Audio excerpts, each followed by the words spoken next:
E agora sim, nesse vídeo, nós vamos entrar no assunto de globalização de fato, que é um assunto novo, então eu peço que vocês tenham compreensão, né, porque é um contato diferente, mas eu espero que consiga introduzir melhor vocês no assunto dessa forma. Eu vou estar mandando outras videoaulas disponíveis no YouTube, que eu vou estar assistindo e escolhendo a mais adequada para a gente poder trabalhar. Vamos iniciar. Eu falei para vocês, fiz uma revisãozinha do que é geopolítica. A primeira coisa que eu acho interessante a gente falar é o que é globalização, né? O que de fato significa globalização. E globalização, ela tem uma palavra-chave, eu adoro palavra-chave, lembro de geopolítica, estratégia. Globalização, a gente pode usar a palavra-chave integração. É uma integração. É uma integração econômica, é uma integração política, é uma integração cultural, é uma integração social, ok? Tanto que atualmente a gente tem aí, por conta da ocidentalização, o mundo ficando cada vez mais integrado, cada vez mais conectado. Outra palavra-chave que a gente pode usar, além de integrar, integração, é a intensificação. A gente tem uma grande intensificação de fluxos econômicos, fluxos de informação, de mercadorias, de produtos, de pessoas. Gente, eu quero que vocês entendam que vocês vivem em um mundo que ele tá assim cada vez mais conectado. Que se vocês pensarem 200 anos atrás, 100 anos atrás, o mundo ele não era tão conectado como ele é hoje. Não haviam tanto fluxos de pessoas, mercadorias, produtos como há hoje. Nessa quarentena que vocês estão vivendo aí, se vocês, por exemplo, quiserem comprar alguma coisa, vocês podem comprar pela internet, porque a internet, inclusive, né, vocês podem usar a internet. Antigamente vocês não poderiam usar a internet. E aí o produto de vocês vai chegar na casa de vocês, se vocês pagarem um pouquinho mais caro, chegar em dias, né? Então, olha que maravilhoso. Então, isso é a globalização, é uma integração em vários setores econômico, político, social, que vai fazer com que haja uma intensificação de fluxos de mercadorias, de dinheiro, de pessoas, entenderam? E isso daí é resultado do quê?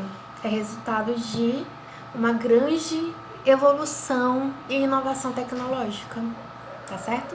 Então, olha só, a globalização é uma integração política, econômica, cultural, social e...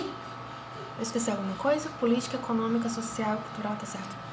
E ela vai ser intensificada pelos fluxos de mercadorias, de produtos, de dinheiro, de pessoas, e ela vai ser resultado desse desenvolvimento tecnológico que vai fazer, por exemplo, com que os meios de comunicação e os meios de transporte evoluam ao ponto de permitir que a globalização aconteça. Porque vamos pensar o seguinte, para vocês fazerem aquele exemplo que eu dei para vocês ainda agora de comprar um produto, mesmo estando isolados dentro de casa, vocês teriam que usar a internet.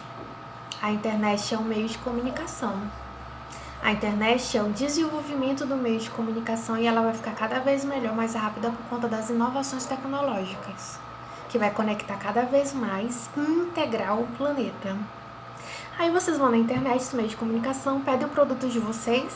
E como é que esse produto de vocês vai chegar na casa de vocês? Pelos meios de transporte.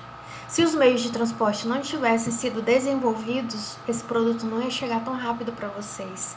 Vocês reclamam que às vezes o produto de vocês chega lá da China depois de um mês, mas imagine que antigamente as viagens, por exemplo, no período das grandes navegações de Portugal para cá para o Brasil demoravam meses, 6 meses, 3 meses.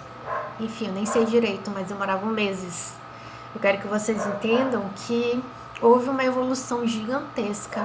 Às vezes o produto de vocês chega em dias, isso é graças ao desenvolvimento de transporte. Então, a globalização ela é um resultado desse processo. Por isso que é importante, é um outro ponto que eu quero comentar com vocês, é importante vocês entenderem o desenvolvimento, vocês entenderam o que é a globalização e agora vocês têm que entender o desenvolvimento da globalização. Existem alguns autores que acreditam que a globalização ela aconteceu logo ali no período das grandes navegações, porque simplesmente antes das grandes navegações a Europa, lá no período feudal, no feudalismo, a Europa ela era isoladona. Ela não tinha contato com outras partes do mundo, inclusive o mapa da Europa era um mapa que só tinha 3 continentes, Europa, África e Ásia. Eles não conheciam, eles não tinham contato nem com a Ásia, nem com a África. Eles tinham muitas trocas, entenderam? Então era bem isolado. E aí com as grandes navegações a gente tem aí uma internacionalização da economia. Por exemplo, a relação entre a colônia e a metrópole já é uma relação internacional entre partes do mundo bem distantes um do outro. Mas a maioria mais pesada dos autores, dos pesquisadores da área, acreditam que ainda não estava acontecendo a globalização, era o início da globalização, tá bem? E a gente vai associar muita globalização com a fase do capitalismo, as fases do capitalismo. Eu quero que vocês relembrem isso. Primeira fase, fase comercial, segunda fase, a fase industrial, a terceira fase, a fase financeira, a quarta fase, a fase informacional. E a data que ocorreu tudo isso. Por exemplo, a globalização ela tem ali o seu iniciozinho com as grandes navegações na fase comercial. Com a indústria, isso vai se expandir cada vez mais. A fase industrial, cada vez mais os países eles vão se conectar porque aqueles produtos precisam ser vendidos para outras partes do mundo e a gente já começa uma integração. Na fase financeira, que é a fase que os bancos eles ganham força, e aí a gente tem agora o dinheiro não sendo mais só aquele dinheiro físico, mas um dinheiro invisível, por exemplo, por meio das bolsas de valores. Você, em qualquer parte do mundo, se tiver um banco, você pode sacar o dinheiro. Cada vez mais a gente vai integrando. Mas é na fase do capitalismo informacional, após a Segunda Guerra Mundial, que a gente tem ali a globalização se consolidando. Porque após a Segunda Guerra Mundial que a gente tem as grandes inovações tecnológicas, tanto no transporte quanto nos meios de comunicação e outros setores da indústria também. E é aí que a globalização se consolida, tá bem? Aí que acontece a consolidação da globalização. Não esqueçam disso. A globalização ela se consolida ali após a Segunda Guerra Mundial, já no período de Guerra Fria, que inclusive nesse período de Guerra Fria acontecem muitas inovações tecnológicas que contribuem para a globalização. Vocês entenderam? Espero que sim. Aconteceu o iniciozinho ali nas grandes navegações, mas a consolidação, ela é ali depois da Segunda Guerra Mundial, já ali na década de 50, 60, períodos de Guerra Fria, onde acontecem diversas inovações tecnológicas que vão permitir o surgimento da internet, do computador, do telefone móvel, enfim, uma série de inovações que permitem esse mundo que a gente vive hoje, globalizado e integrado. Tudo bem? Então, eu quero que vocês entendam que a tecnologia é o grande diferencial decisivo para tudo isso, tá bem? Tanto que vai existir diversos setores de pesquisa, biotecnologia, então diversos setores vão assim pipocar por causa dessa globalização, porque cada vez mais essas inovações tecnológicas elas vão querer se desenvolver cada vez mais, a cada momento eles estão desenvolvendo mais. Vocês percebem isso no dia a dia de vocês, toda hora sai assim uma mudança, nada é a mesma coisa, o tempo todo as inovações tecnológicas elas vão aceleradamente se desenvolvendo, por conta dessas áreas de pesquisas que vão surgindo, porque isso vai ser decisivo no mundo global atualmente, tá bem? Vocês lembram daquela aula que eu dei sobre divisão internacional do trabalho, que eu coloquei lá? Países desenvolvidos e países em desenvolvimento. Países desenvolvidos, eles desenvolvem tecnologia. Países de desenvolvimento compram a tecnologia dos países desenvolvidos. E aí que vem a grande assim, essência da globalização. A globalização ela é desigual. Por isso que eu passei aquele documentário para vocês, tá bem? A tecnologia ela não é igual no mundo todo. Países como o Brasil, eles dependem tecnologicamente de outros países, então eles vão produzir menos, eles vão enriquecer menos, eles vão acumular menos riqueza, então a desigualdade aqui vai ser muito mais absurda do que outras partes do mundo que países são desenvolvidos, porque a tecnologia no mundo global é a chave, tudo bem? Por isso que o mundo é desigual. Então a globalização, ela não é essa aldeia global maravilhosa, onde todo mundo dá as mãos e tal. Acontece sim diversos vantagens. A globalização tem vantagens e desvantagens. Eu vou mandar uma atividade para vocês só sobre isso, tá bem? Mas ela não é tão perfeita como alguns no início davam a entender com esse termo aldeia global, todo mundo vivendo nesse mundo global, sem fronteiras, feliz, sem desigualdade. Existe muita desigualdade no mundo global, tá bem? Isso é mais evidenciado pela questão econômica, pelo mercado global. A globalização, ela vai ter aqui cada vez mais trocas comerciais internacionais, tá bem? Quem não entra dentro dessa forma de fazer economia acaba se isolando e acaba não sendo tão desenvolvido assim. Então, todo mundo tem que entrar na onda da globalização e participar dessas relações internacionais e econômicas. E aí a gente tem aí o desenvolvimento de diversos organismos, como a OMC, que é a Organização Mundial do Comércio, que vai fazer com que essas trocas comerciais elas sejam regularizadas, né? E aí, por conta disso, a gente vai ter a quebra do protecionismo, porque como o mundo ele é global economicamente, né? Os países eles não podem mais ficar protegendo ali as suas empresas e a sua economia. Então, principalmente ali na década de 80, década de 90, com o neoliberalismo, a gente vai ter a quebra dessa proteção, porque para a globalização ser assim, poder se expandir, ficar à vontade, os países eles não têm que ser tão protecionistas. Eles não têm que proteger tanto a sua economia, eles têm que permitir que a globalização entre de cabeça ali nos seus países, tá bem? E esse entrar de cabeça vai ser representado pelas empresas transnacionais que surgiram ali desde o início do século XX, mas elas se desenvolveram muito mais ali, como eu falei para vocês, após a década de 50. Após a Segunda Guerra Mundial, as transnacionais elas se tornam assim o garoto propaganda da globalização, entendeu? As empresas transnacionais, que antes eram chamadas de multinacionais até na década de 80, mas esse termo ele foi substituído por empresas transnacionais, vou explicar para vocês o porquê.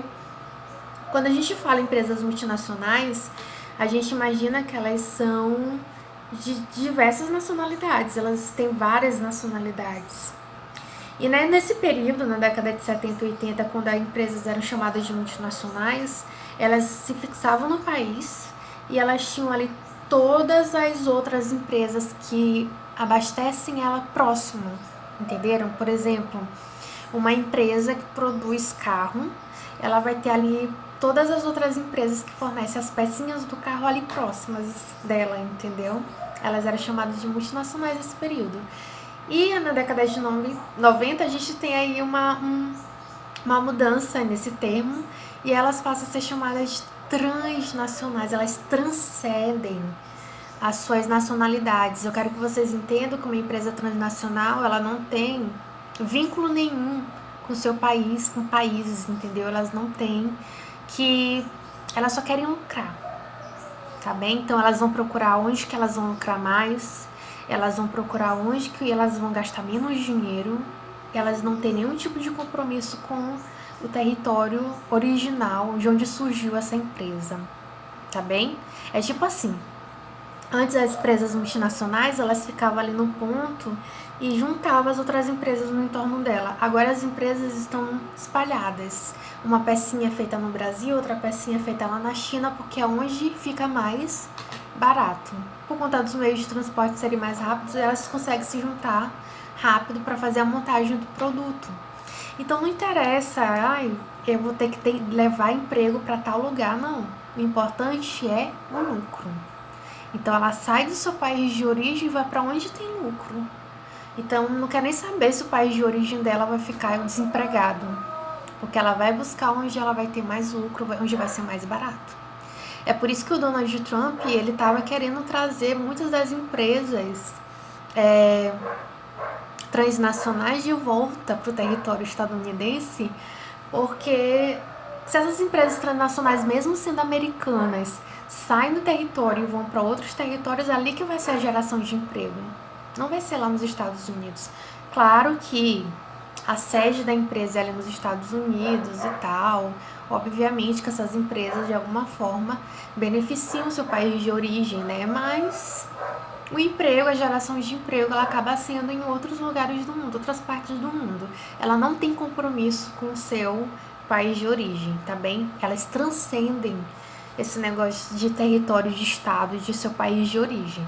Elas querem saber do seu lucro, tá bem? Por isso que elas se espalham aonde for conveniente para elas, onde que tem um mercado que seja mais lucrativo para elas. Por isso que a China é atrativo para muitas empresas, porque lá os chineses têm um salário baixíssimo, ninguém liga para a questão ambiental, é uma série de coisas que atraem as empresas para lá. Empresas americanas não interessam. Estados Unidos, na China, pois é. Empresas estadunidenses vão lá para a China porque o importante é o lucro. Bom, só para finalizar, que esse vídeo já tá ficando um pouco grande, né? Entendendo essa parte das transnacionais e das multinacionais, o outro ponto que eu acho importante vocês entenderem é essa questão da desigualdade que existe no mundo global. Como eu disse para vocês, a gente vai ter aí os donos das transnacionais, que são o que acumulam riquezas, né? E eles vão onde é conveniente para eles, onde eles vão pagar mais barato. Então a gente vê que não tem um compromisso com a qualidade de vida da população. E a gente tem a questão já geopolítica que eu falei para vocês, que os países em desenvolvimento não têm tecnologia. Por exemplo, uma empresa estadunidense, ela sai dos Estados Unidos e vai colocar sua fábrica aqui no Brasil. Aqui no Brasil, ela quer os operários, ela não está interessada em trazer inovação tecnológica para cá, fazer pesquisa. A pesquisa é feita lá nos Estados Unidos. Os Estados Unidos é o dono da tecnologia. Aqui ele só vai empregar as pessoas, mas com salário péssimo, entenderam? Porque ela quer lucrar. Então vai acontecer sempre essa desigualdade também. Eu espero que vocês tenham entendido. Talvez eu me aprofunde mais nessa questão da desigualdade, explique melhor para vocês, faço um vídeo só sobre transnacionais. Mas eu vou mandar atividades e textos para vocês lerem previamente antes disso, tá bem?